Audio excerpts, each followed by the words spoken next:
Pada tanggal 10 November tahun 1968, Gubernur DKI Jakarta Ali Sadikin meresmikan Pusat Kesenian Jakarta Taman Ismail Marzuki. Mendapat perhatian Presiden Republik Indonesia Soeharto dalam kunjungannya berharap agar Taman Ismail Marzuki tetap akan berkembang dan menjadi pusat pengembangan kebudayaan nasional.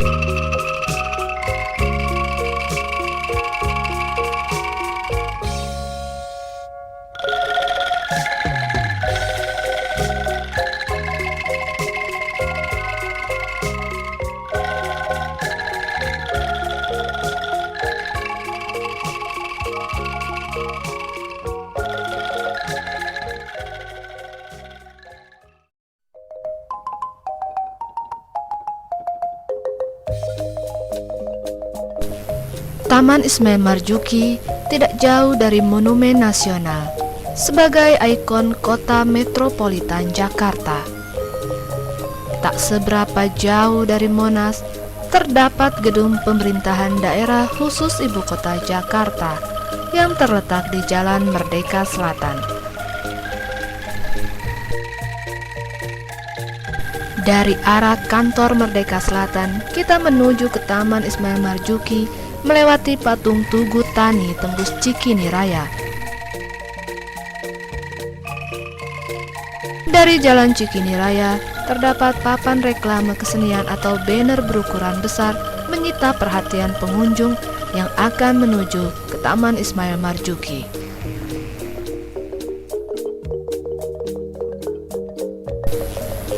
Memasuki gerbang Taman Ismail Marzuki, kita disambut patung seniman musik Betawi Ismail Marzuki ditempatkan di teras depan tak jauh dari gerbang utama taman yang rindang, menghadap ke barat menyambut kehadiran pengunjung. Ismail Marzuki adalah komponis ternama kelahiran Betawi atau Jakarta, menjadi simbol agung. Namanya diabadikan bagi sebuah tempat pergelaran kesenian karena menggenggam kesenimanan yang diamalkan bagi bangsa dan tanah air tercinta. Dibangun di atas areal tanah seluas 9 hektar, sejumlah bangunan lama telah dibongkar, digantikan bangunan baru yang hingga saat ini masih dioperasionalkan. Antara lain, Sanggar Baru, Teater Halaman, Galeri Cipta 2, Galeri Cipta 3, Graha Bakti Budaya, teater kecil, dan teater besar atau Grand Theater.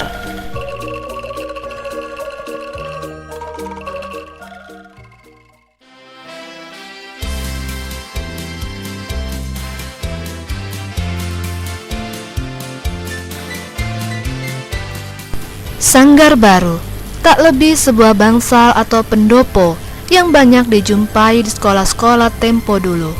Tetapi bangsal di tim juga di tempat-tempat lain difungsikan untuk berbagai kegiatan, semisal untuk latihan menari, drama, dan kegiatan lainnya. Sosok bangunannya tidak terlalu istimewa. Ruangan yang memanjang kosong blong tanpa dinding terbuka menampilkan dimensi lain, sehingga penonton menjadi leluasa menyaksikan pementasan yang sedang berlangsung.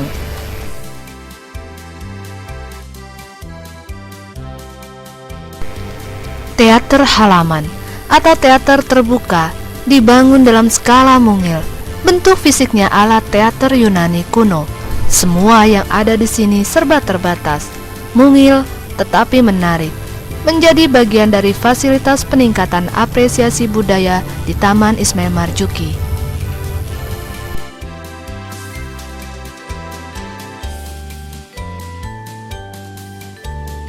Kursi penonton di bagian depan sejajar dengan pentas dan terus ke belakang dalam posisi naik 30 derajat. Tempat duduk penonton berderet dengan posisi sedikit melengkung, diatur tinggi rendah sesuai kepentingan penikmat seni yang secara individu memungkinkan pandangan menjadi leluasa ke arah panggung.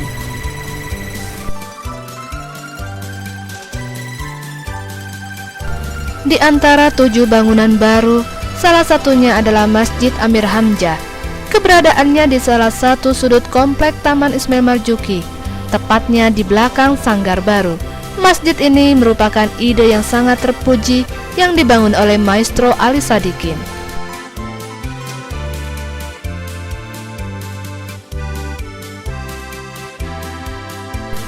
Galeri Cipta 2 dan 3 tak sekedar tempat pamer benda-benda seni seperti lukisan,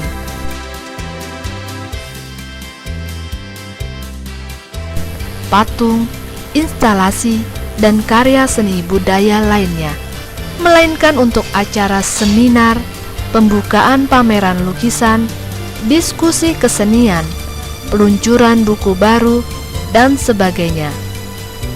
Sebut saja Maestro Afandi, Basuki Abdullah, Hendra Gunawan, dan banyak lagi pelukis muda berprestasi lainnya yang pernah memamerkan karyanya di sini. Gubernur Provinsi DKI Jakarta Fauji Bowo yang waktu itu masih menjabat Wakil Gubernur DKI Jakarta pernah meresmikan pembukaan pameran.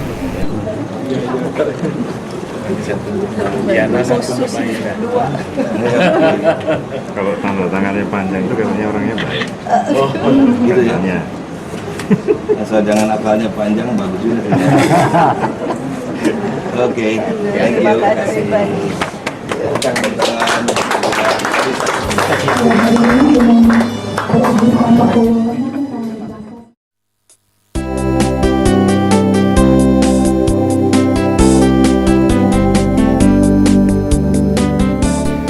GBB atau Graha Bakti Budaya saat ini masih menjadi kebanggaan para seniman, baik teater, sastra, tari, musik, dan film.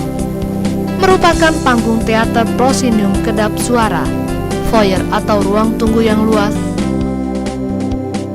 panggung berlantai kayu jati, membentang luas sepanjang 14 meter dan kedalaman 10 meter dari arah depan ke belakang. Fasilitas standar GBB antara lain mesin pendingin ruangan, membuat penonton merasa nyaman, ruang rias, lampu-lampu standar, mendukung suasana artistik seperti layaknya yang ada di gedung-gedung opera di luar negeri.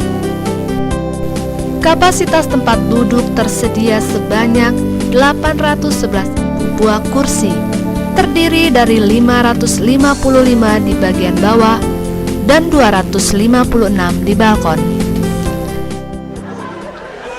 Fresh from Batangan.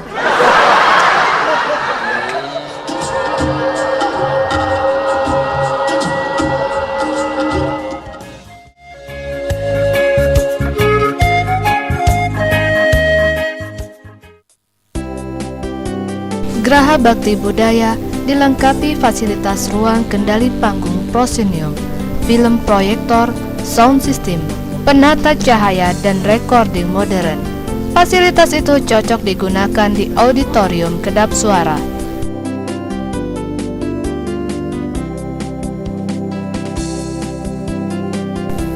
Teater kecil adalah panggung proscenium sederhana, tempat pertunjukan kesenian yang hanya dapat dinikmati sejumlah kecil penonton. Kapasitas kursi 242 buah, 180 buah di bagian bawah auditorium, dan 54 buah di balkon. Tetapi di saat lain, teater kecil juga dimanfaatkan untuk acara diskusi dalam jumlah peserta yang terbatas, atau menjadi ruang pertemuan umum yang juga terbatas. Areal pentasnya berlantai kayu seluas 10 x 8 meter. Berbagai acara pertunjukan antara lain teater, tari, musik, dan lain sebagainya.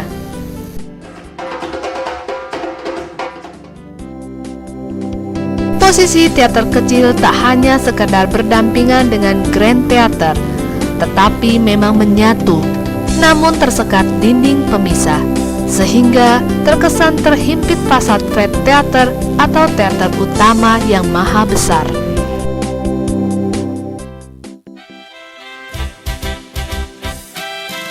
Grand Theater, salah satu gedung pertunjukan terbesar di Taman Ismail Marzuki.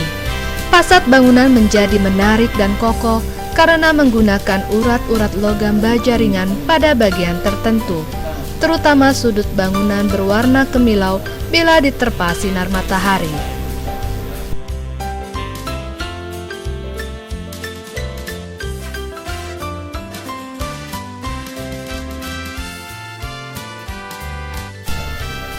Ruang balkon Grand Theater tak kalah dengan gedung-gedung pertunjukan lainnya, baik di dalam maupun di luar negeri. Di samping tata cahaya dan interior modern kontemporer yang seakan mengajak penonton berdialog dari satu masa ke masa berikutnya. Kapasitas tempat duduk penonton sekitar 1.200 buah kursi. Acara soft opening yang diresmikan oleh mantan Gubernur Sutioso menampilkan pertunjukan teater riwayat Raden Saleh.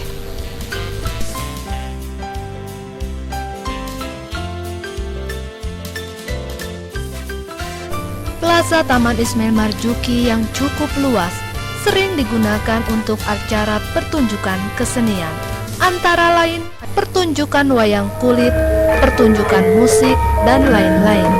Salah satu adalah acara pencanangan HUT DKI Jakarta ke-479. 479 secara resmi saya nyatakan dimulai.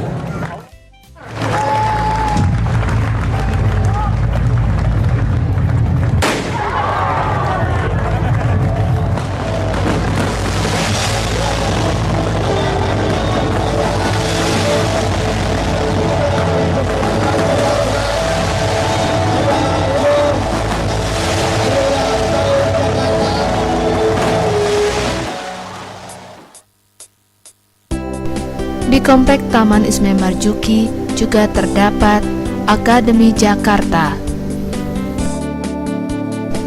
Lembaga Dewan Kesenian Jakarta, Gedung Planetarium, Arsip Jayakarta, Pusat Dokumentasi Sastra HB Yasin, Kampus Institut Kesenian Jakarta, dan Bioskop 21. Untuk kenyamanan para pengunjung, disediakan lahan parkir yang luas di bawah pepohonan yang teduh dan tanaman hias yang tertata rapi.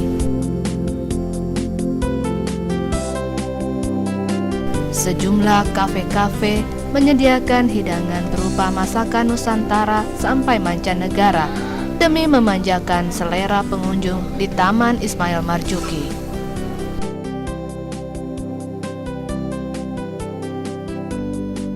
Ada pendapat mengatakan Jakarta tanpa Taman Ismail Marzuki belum Jakarta, kendati pendapat tersebut relatif sifatnya. Tim menjadi sebuah oase kesenian yang memancarkan kesejukan bagi para penikmat seni khususnya dan warga negara Indonesia umumnya di kota metropolitan Jakarta yang heterogen.